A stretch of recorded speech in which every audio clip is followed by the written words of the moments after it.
As mudanças que caracterizam a transformação da criança em adolescente geralmente começam antes nas meninas. Por volta dos 9, 10 anos já começam as primeiras alterações hormonais que dão repercussões no corpo, que vai acarretar na primeira menstruação por volta aproximadamente dos 11 ou 12 anos. Os meninos um pouquinho mais, entre os 10 e os 11 anos. Mas isso seria uma média, não é uma regra. Por volta dos 14 anos, 15, começa a crescer bigodinho, começa a ficar mais musculoso. A gente espera que os adolescentes entrem em puberdade até os 14, 15 anos.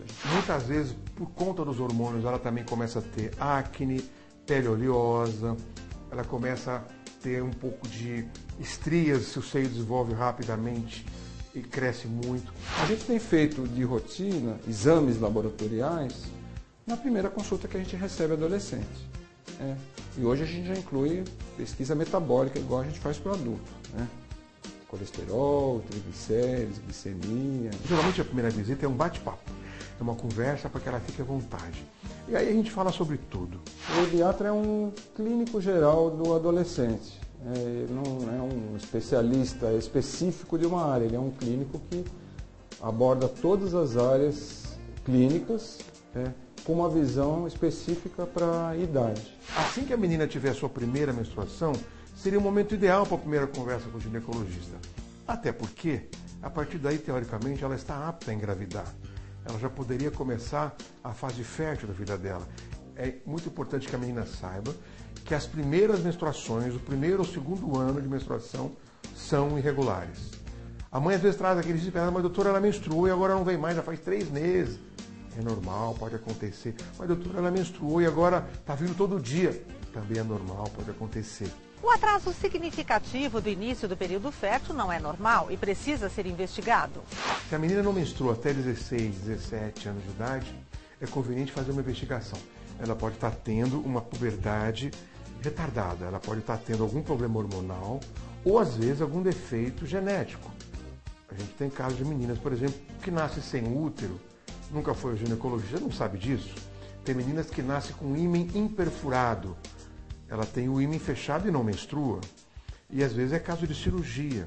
A puberdade precoce, o início antecipado da adolescência, é cada vez mais comum entre as meninas. Nós estamos assistindo no mundo ocidental cada vez mais uma menarca, a primeira menstruação mais precoce. Causado muito pelo estímulo sexual da mídia, da televisão, da internet, um pouco pela alimentação também, que tem hormônios, às vezes, no frango, no gado ou até nas verduras.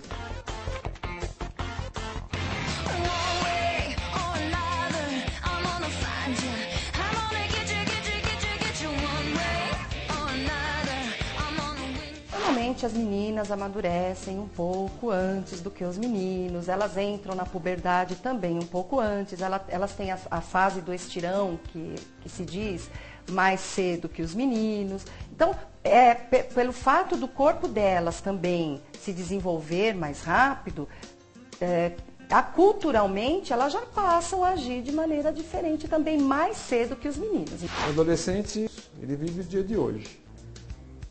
Ele ainda não está pensando no amanhã. Talvez mais para frente um pouquinho ele pense. Então é hoje que interessa. E é assim que ele vive.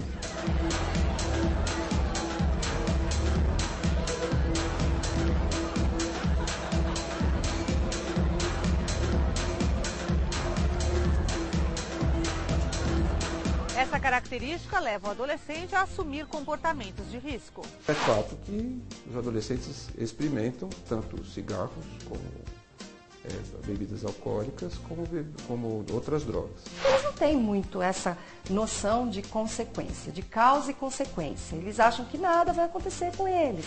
Hoje a gente vai nas filas das unidades básicas de saúde e encontra muitas meninas de 12, 13 anos fazendo teste de gravidez. Se a menina engravida antes de ter todo esse organismo formado, é um desastre biológico, porque esse útero que estava se desenvolvendo, este seio que estava se desenvolvendo, que ia levar alguns anos para desenvolver, tem que se desenvolver em 9 meses. E essa menina fatalmente não vai ter um ganho na estatura.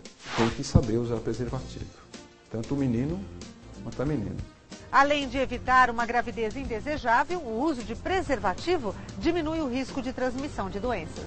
Existe uma vacina hoje em dia que tem que ser dada nessa altura, com 11, 12 anos, que é a vacina contra o HPV. Essa vacina previne o câncer de colo de útero, que é uma doença muito comum hoje em dia, justamente pelas relações sexuais sem preservativo. Essa vacina hoje está já disponível para meninos também.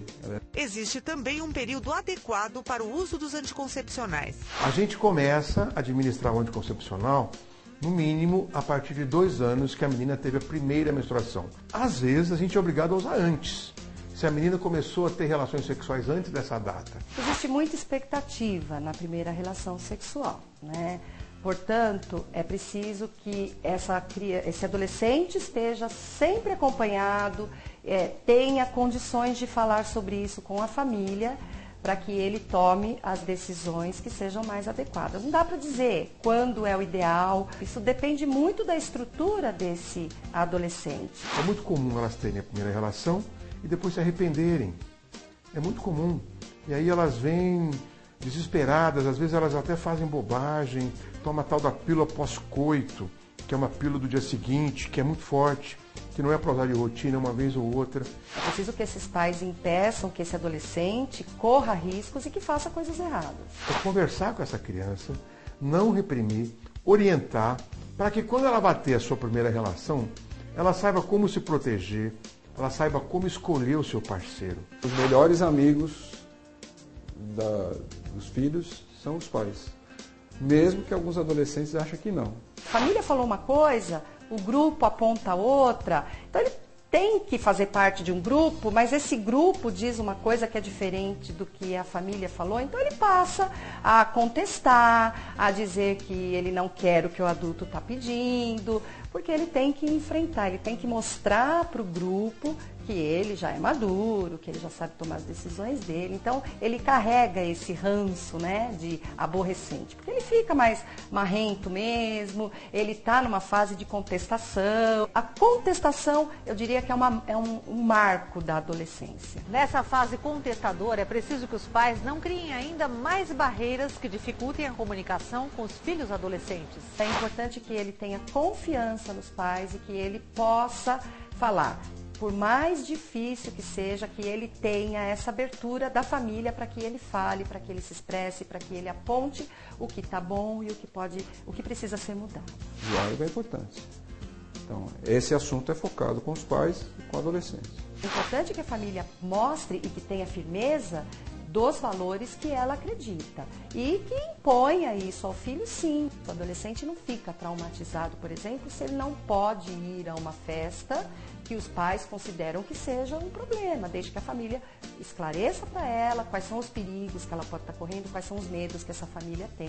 É lógico que desde também que tenha bom senso. Se você quiser saber mais sobre bem-estar e qualidade de vida, acesse o nosso site. Acompanhe as novidades do programa seguindo o Twitter do Edição Saúde. E aproveite também para curtir a nossa página no Facebook. Até mais, tchau!